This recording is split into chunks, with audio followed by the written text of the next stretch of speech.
this is Ryan from Throw the Fight, and you're listening to the Brutally Delicious podcast. One, two, three, four. The Brutally Delicious podcast.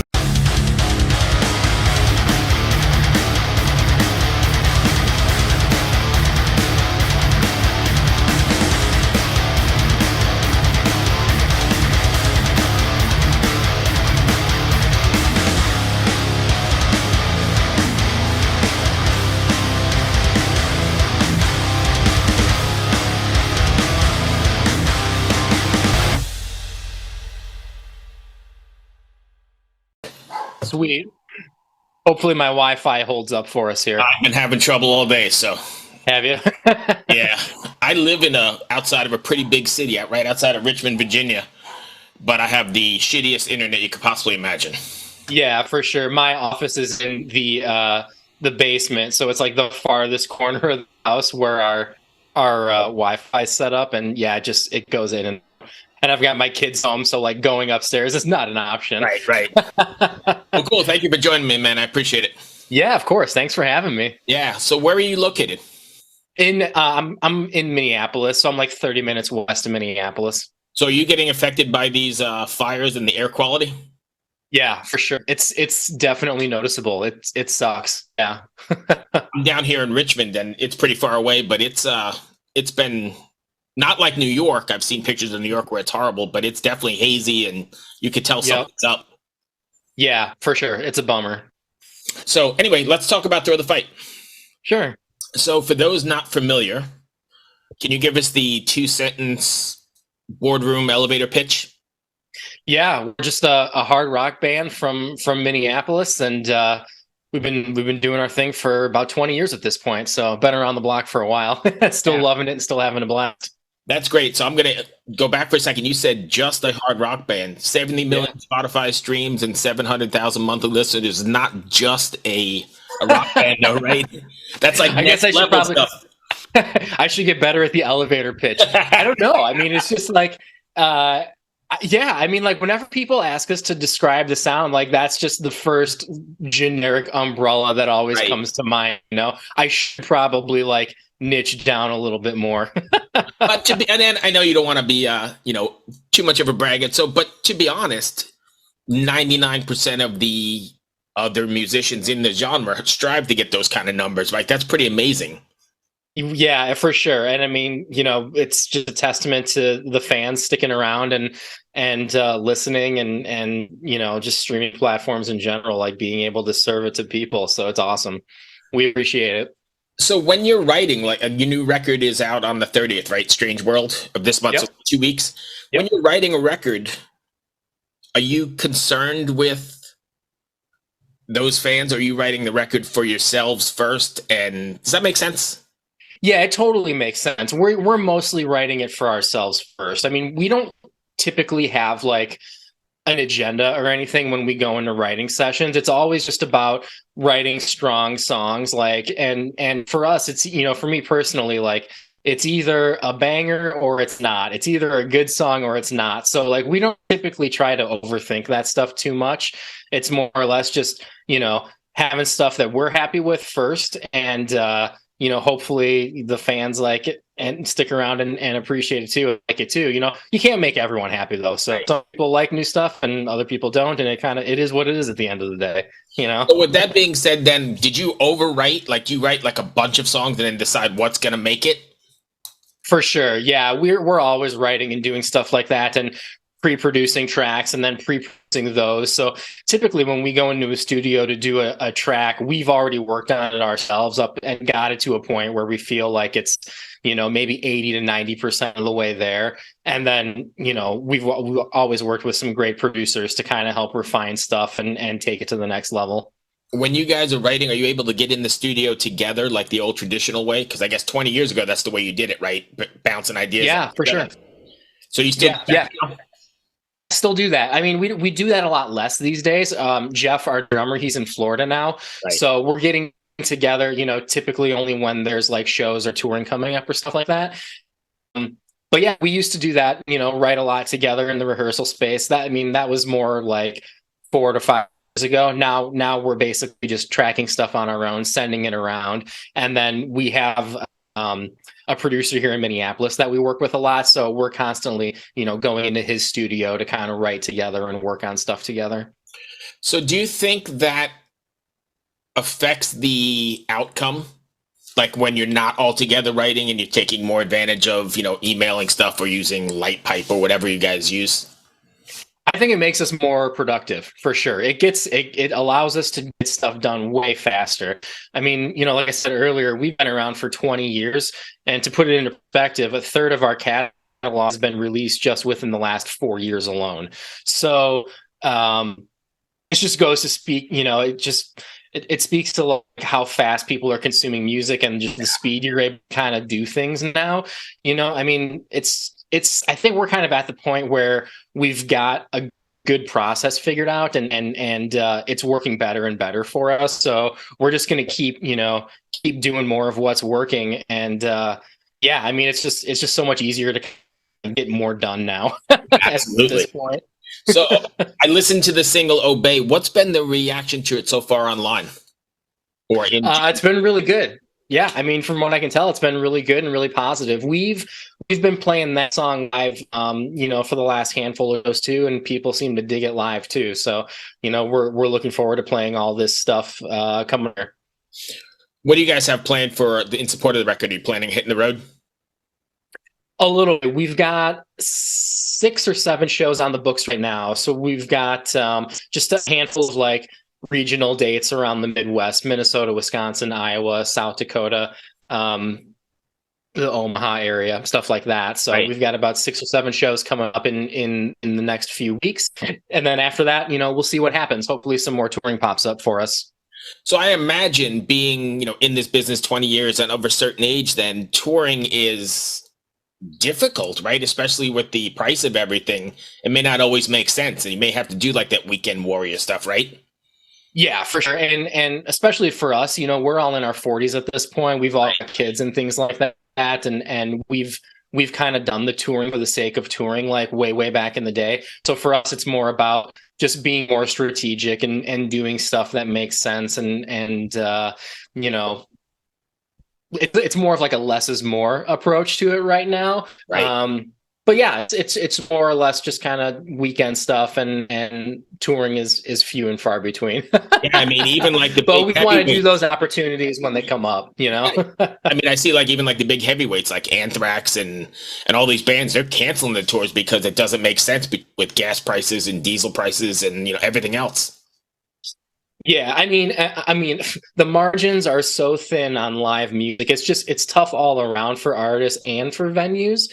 So yeah, it's very, very tough, and especially for bands like those at that level, if they're struggling, yeah, then that speaks to like, even more so bands at our level, I mean, it's even tougher to play live and make it be profitable. Not that that's the only thing that's important, but no, but you can't cover your costs at the very base. Yeah, you can't, you can't be losing money, and you got to come on top at least a little bit. So yeah, it's definitely a different approach for us now at the stage. I was reading a thing in Blabbermouth yesterday with you may have seen it, with Dave Mustaine, and he said a day off is like $45,000 in between in between gigs. The pause of transporting everything and all the salaries and all the nonsense is like a $45,000 hit. Yeah, I believe it. For sure. That's crazy. Yeah. For a band like that, absolutely. Yeah. Did you ever imagine you'd still be doing this 20 years later? No. If someone would have said to me, you'd still be doing this when you're like 41 years old, I would have been like, no, you're crazy. But, we're still here and we're still having a blast. So it's still fun. At the end of the day, like, what matters is getting in the studio and writing music and recording music and releasing music, and just as long as we can continue to do that and have a blast, that's what we kind of like try to keep in the forefront of everything. Okay. So when you guys are writing a Throw the Fight record, and even more specifically Strange World, is there something you want your fans to take away from? Is there like a message or a takeaway? For me personally, no. I mean, I think that would depend on who you ask. If you ask Cade, who's our singer and does all the lyric writing, he would probably have a different answer. I mean, for me, I like to just I like for people to come up with their own, interpretations for the most part, and form their own thoughts. And I always find it fascinating after music comes out when people are telling us, what the song means to them and their kind of takeaways from it, because it makes us think about it in a completely different way. Like something you never even thought of, they're taking Yeah. from it. Yeah, totally. So I don't know. I always love it, love leaving that open to interpretation. But honestly, no, like, I mean, we never really go into it with, an agenda or wanting something out of it like that specifically. It's more or less just like, putting great songs out, or trying our best to put great songs out, and getting them to a point where, we're stoked and we're happy on it. And then hopefully everyone else is stoked on it too. Right. So skipping the meaning then, what about are you writing the songs like for the song's sake, or how they're going to come across on stage live? Are you writing the song and saying, wow, this would be a great part for whatever, an anthemic hand raise or whatever, something like that? Yeah, for sure. I mean, at the very base, we want to make sure that everything we are recording, like we can execute live and play live. So yeah, that's definitely a thought for sure. And as far as singles go, are you going to stick with I guess, the new business model and release singles every month or 6 weeks? Or are you going to just do sporadic and then the record? Yeah, I mean, we haven't been able to do it quite as fast as every 6. It is definitely like a lot more singles and EPs. Yeah. I mean, we're already in the studio working on a couple cover songs. So once this album drops, like a new single came out today, the album drops on the 30th. And then we're already planning on putting out a couple covers after that. Potentially do another EP. And then, yeah, we'll start writing for another album at some point soon, So we're always trying to drop stuff frequently. So you guys are really writing that much. I mean, or staying that busy. Yeah, for sure. Yeah, we've had a bunch of tracks. I mean, like I said earlier, I mean, we've had probably 30 to 35 songs released just within like the last 4 years alone. As singles or as one-offs? Exactly. Yeah. Because the whole music business has changed, right? I mean, people like my son's age, they just want 30 seconds of one song. They may not even finish it. They don't want to sit down with the record or spend the time to know that kind of stuff. Yeah, for sure. I mean, for us personally, that's just where our listeners are consuming most of the content. We don't sell like a ton of physical product. I mean, some bands are doing that, but it's more or less like, for us, it doesn't always make sense to do a record, because if the people are only going to hear the singles that get put out, and then the rest of the songs, are only going to get just so much of a push, it makes it hard to justify doing that when you could just stack them and release them all as singles and give them more of an opportunity to get, some ears on them. Right. So how on a personal level, and how difficult is that? Because I imagine since you've been in this for 20 years, you're sort of in my boat, right? You're used to the physical full length, and you kind of, listen the way the artist sequenced it and read the lyrics and you read the liner notes. So I understand the business point of it and getting it to the fans so you stay relevant. But on a personal level, is that a difficult decision to not release, records like you're used to? Oh, for sure. Well, and we still do that too, so we still release records and CDs and all that stuff too. And I still love getting that stuff. Actually, this album that's coming out at the end of the month, this is the first vinyl release that we've ever done. So this is a new thing for us too. And it's pretty cool. But yeah, we still do all that. I mean, I'm not saying that, nobody still buys those formats or likes those formats. It's much more. Oh yeah, no, I get it. Frequently, but and you I do straddle the line, right? Because there are people like myself and yourself that love that, and then there's people like my kids' age who have no interest in any kind of thing physical. They just want a digital download. Right, for sure. And I think, I just want to have it available in as many formats for as many people, so that no matter what format they choose to consume the content on, it's there for them.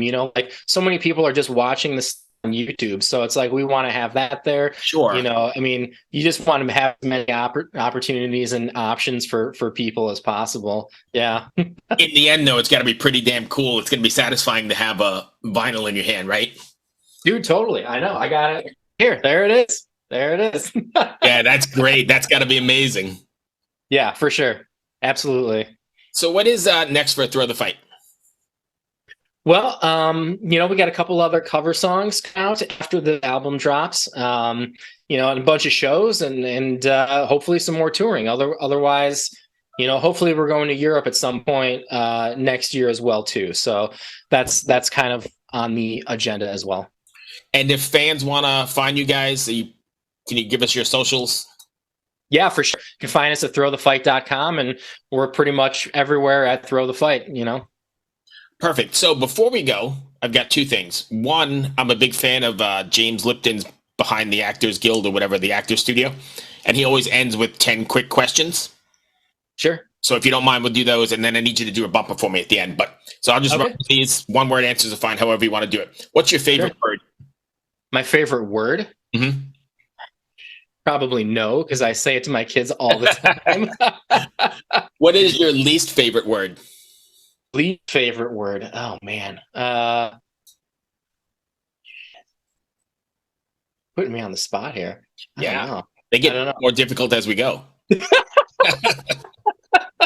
Least favorite word? I don't know. Probably also no, because I don't like it when people tell me no either.